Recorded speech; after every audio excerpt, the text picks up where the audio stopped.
du rabbin émérite David Drac, devenu l'abbé Paul Drac, de l'harmonie entre l'Église et la synagogue, suite de considérations sur le tétragramme sacré Yod-He-Vav-He.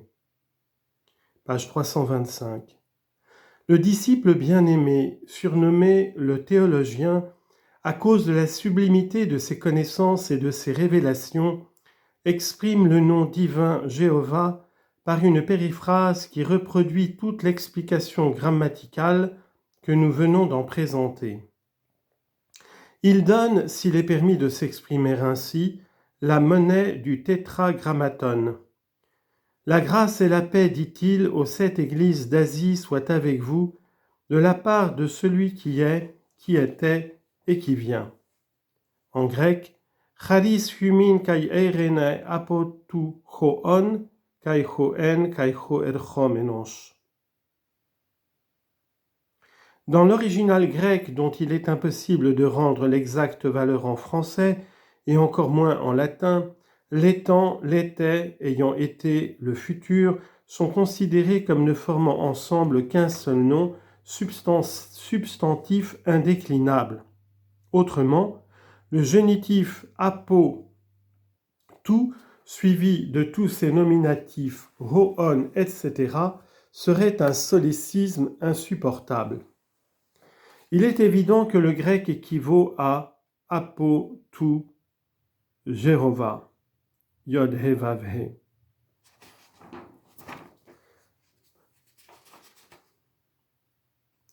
Dans son Apocalypse, chapitre 4, verset 8, le même écrivain inspiré rend en grec le chant des 4 animaux du trône céleste de la manière suivante : Saint, Saint, Saint est le Seigneur Dieu Tout-Puissant, qui était, qui est et qui sera. La voix de ces anges avait déjà été entendue d'Isaïe qui la répète textuellement en hébreu : Saint, Saint, Saint, Yehovah Tsevaot. Isaïe chapitre 6, verset 3. Nous voyons encore ici Yehovah rendu par Dieu, au pluriel, aux 3 temps, c'est-à-dire Dieu de tous les temps, ou mieux, Dieu éternel. De même, par Pantocrator, tout-puissant, Saint Jean donne l'équivalent du Tsevaot d'Isaïe.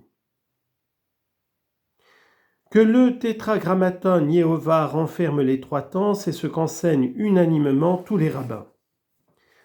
Premièrement, en transcrivant le texte du Midrash Rabbah que nous avons rapporté plus haut, Moïse Nachmanides, commentaire sur l'Exode, donne l'explication suivante. Car comme le temps passé et le futur est tout entier présent dans le Créateur, puisqu'il n'est susceptible d'aucun changement ni d'état ni d'âge, son nom, qui exprime l'être nécessaire, renferme en un seul mot tous les temps. 2.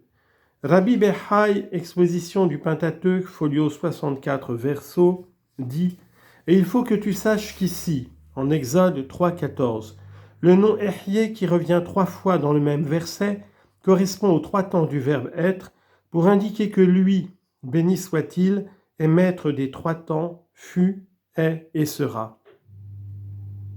Le nom Ehyeh renferme à lui seul ces 3 temps. De même aussi dans le nom Yehovah sont compris les 3 temps d'être. Ceci est si notoire et si manifeste qu'il serait superflu d'en parler plus longuement. Ainsi, tous deux, Yod-He-Vav-He et Aleph-He, Yod-He, ont une signification commune. 3. Rabbi Menachem de Rekanati, citation, le commencement des hymnes est Yehovah est roi, Yehovah a régné, Yehovah régnera à tout jamais. Psaume 10, verset 16, Psaume 97, verset 1, Psaume 99, verset 1, Psaume 146, verset 9. Ce texte nous enseigne que le Créateur est premier sans commencement et dernier sans fin. Son nom aussi témoigne des 3 temps, est, fut, sera. Ces 3 temps eux-mêmes concourent à la formation du nom Yehovah.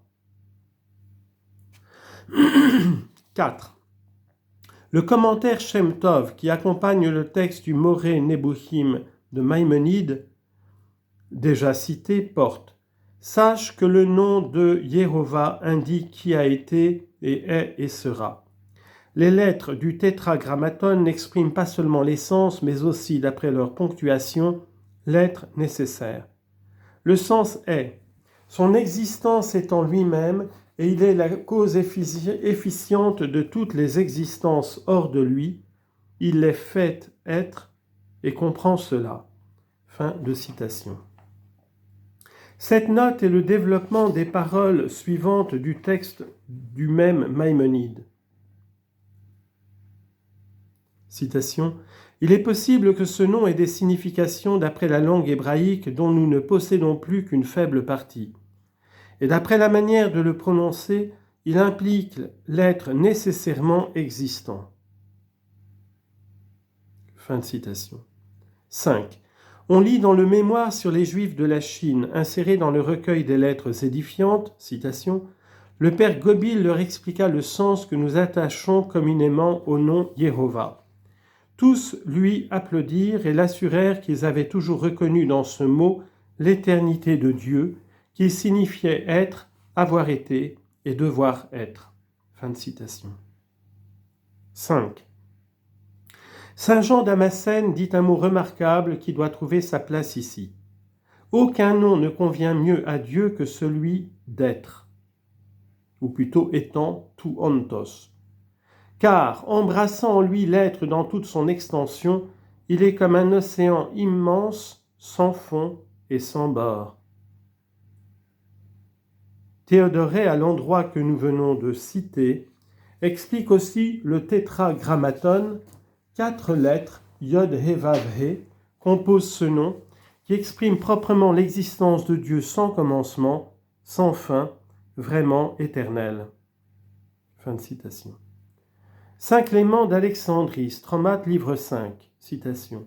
Yahou veut dire celui qui est et qui sera. Saint Épiphane donne à son tour l'interprétation du tétragrammaton de la manière suivante. Yahvé, selon la prononciation samaritaine, veut dire qui était, qui est et qui est toujours étant. Saint Cyril d'Alexandrie. De tous les noms donnés à Dieu, celui qui paraît lui convenir le mieux, c'est étant. Luther n'avait peut-être pas son égal comme hébraïsant, parce que, avant sa détestable apostasie, il avait étudié l'hébreu, comme on étudie dans les bons monastères, en conscience, en vue de Dieu, et non pour jeter avec quelques mots exotiques de la poudre aux yeux du public. Nous le citerons plus loin à l'occasion de la prophétie d'Isaïe, chapitre 7, verset 14, « Voici que la Vierge concevra », dont il défend le sens chrétien catholique. Non seulement avec talent, mais en faisant preuve d'une profonde connaissance de la langue sainte. Voici ce qu'il dit du tétragrammaton. Citation. La grande importance que les Juifs attachent à ce nom et l'extrême vénération qu'ils professent pour lui vient de ce que, partout dans l'Écriture où se trouve le nom de Jéhovah, il désigne Dieu dans son essence et dans sa majesté. Il ne peut se dire que du vrai Dieu. La langue hébraïque a environ 10 noms pour désigner la divinité et dont beaucoup désignent Dieu tel que nous le connaissons par ses œuvres. Ce nom Jéhovah seul exprime Dieu dans sa propre essence. Fin de citation. 6. On connaît cette inscription du temple d'Isis en Égypte. « Je suis tout ce qui a été, qui est et qui sera. Aucun mortel n'a jamais soulevé le voile de mon mystère. » Rapporté par Plutarque.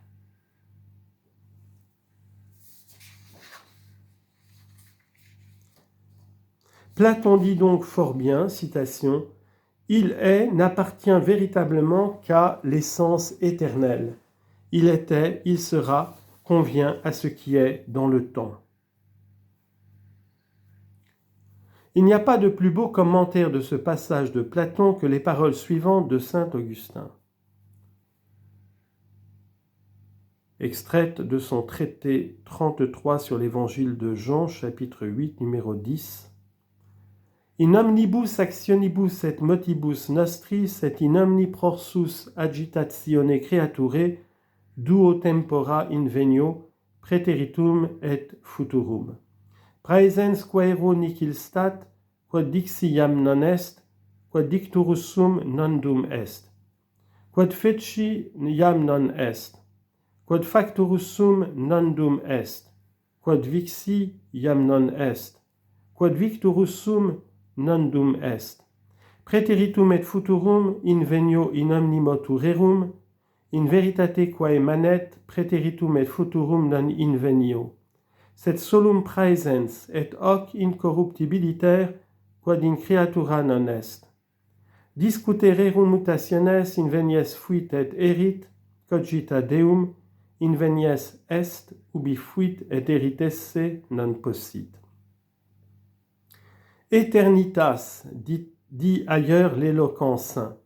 Eternitas ipsa Dei substantia est, quae nihilabet mutabile, ibi nihiles praeteritum quasi non sit, nihiles futurum quasi non dum sit, non est ibi nisi est, non est ibi fuit et erit, cuiait quod fuit iam non est, et quod erit non num est, sed quid ibi est, non nisi est. 7. Les noms Ehyeh, Yehovah et Yah, tellement identiques qu'ils se permutent entre eux, sont regardés comme essentiellement noms propres.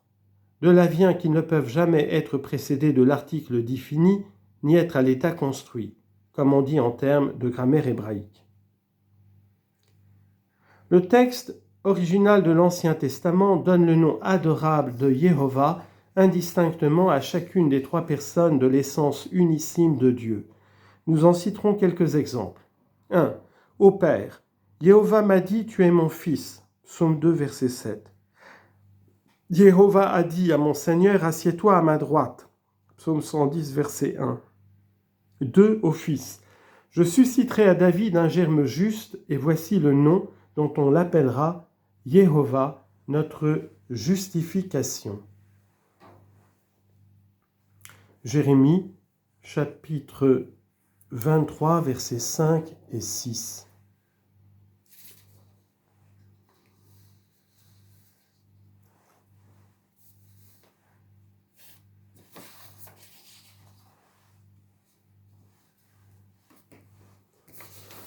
On y en note.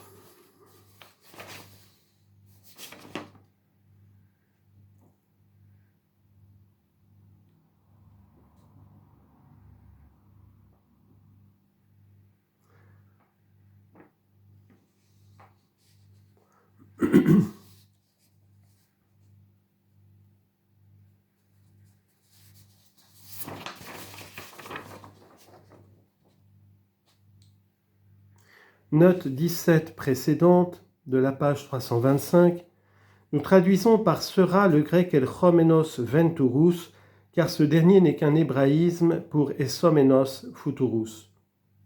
On dit en hébreu il viendra pour dire il sera.